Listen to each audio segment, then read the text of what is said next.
I'm here at Edgar Street after Hereford's 3-1 victory over Scarborough Athletic. Looked to be a confident display from Hereford tonight. Yeah, I'm really pleased with that, Keith. Listen, Scarborough are a very good team. They'll be up there this year, that's for sure. I think the forward players in particular are very clever. They play a lot of balls around the corner. They're really cute and tidy around about the box. We've seen that. They've got a lot of shots off. But really pleased with the victory in terms of what we brought to the game. We were clinical. I feel as if I can't keep praising players for working hard because it just becomes, it's a natural now. It's an expectancy, and yeah, really pleased with that. Pleased with the performance. Pleased with getting the setback after the penalty, and then coming back again like we did against Banbury. So yeah, happy. How important was getting the goals at those particular minutes? Because on occasion Scarborough were on top. Yeah, I think when we scored was it the first or second, can't remember, that they probably one of the best spells in the match. So we've seen that a lot at times against us. We've had good spells in the game and conceded, so that was pleasing. I thought the boys stuck to the game plan really well. I thought we were nice and calm in possession in the first half in particular. We obviously conceded the penalty, and then they switched to a 4-2-4 and they just go 4 blatant strikers right up the pitch, and it was difficult at times, but we managed to use our experience that we've got back there with Paul Downing and other lads. I thought Olive Sutherland was really good as well, and the back four actually collectively were really good, and I thought we just kind of managed the game pretty well, getting through those tough moments, and thankfully Cece gets a goal.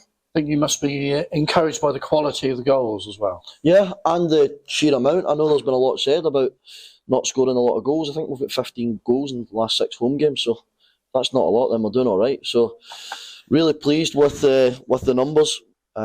Really pleased with the different types of goal scorers as well.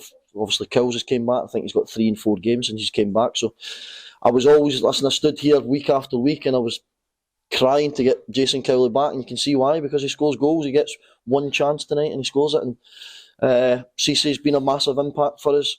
Babs, I told you a couple of weeks ago, he probably hated me the first time I met him because I told him I'm going to get him double figures because that's what he should be at. I don't know what he's at, but he must be close to it. So getting goals from different areas of the pitch is really pleasing. And the importance of Curtis Pond as well. One tremendous save again tonight. Yeah, that's it's the big man in a nutshell. He comes up trumps when we need him. He's a big presence. His kicking's excellent for us. He gets us up the pitch. His positioning's very aggressive. He's always on that last line. So when called upon, then he was there to make saves that we needed him to make. Right on the coattails now of the playoff positions, and with the home games to come, and the crowd are up for it by the looks of things, could be an important couple of weeks. It could be, yeah. I sat down a couple of days ago and I looked at obviously last season and how we progressed from last season. I think last year at the halfway point the club were at 29 points, sorry.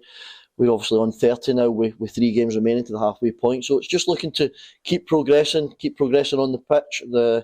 Obviously the chairman and the board and all the volunteers and the staff behind the scenes are trying to progress the club behind the scenes as well. So yeah, we're looking forward to. Obviously we've got a game on Saturday where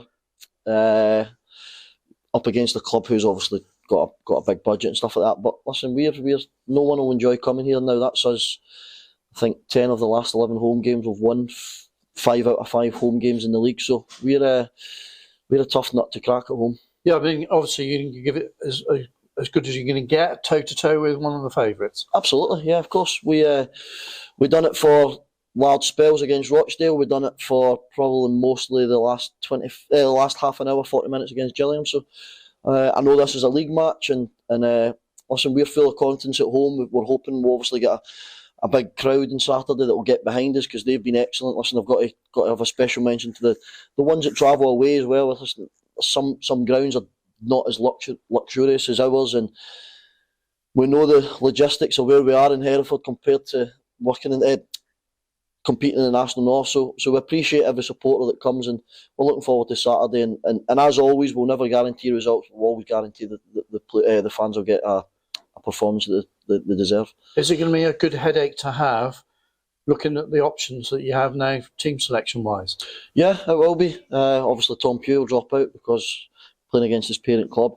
Losana Mendes was struggling at half-time. He was back. We wanted to get him off at half-time, but tried to manage to see how he would go, and I could tell within the first 5 minutes he was still a bit struggling, so we had to get him off. Cisse was a bit tight, was on a booking, so we tried to get him off, and thankfully he scored. So yeah, listen, I want those decisions to make. I would rather sit there with X amount of players thinking, should he play, can he play here, can he play there, rather than we've no option but he has to play, like we did 7-8 weeks ago when we had a massive injury list. But hopefully the turn of the year we'll start seeing some more positives in terms of that. Thanks for your time. Thank you.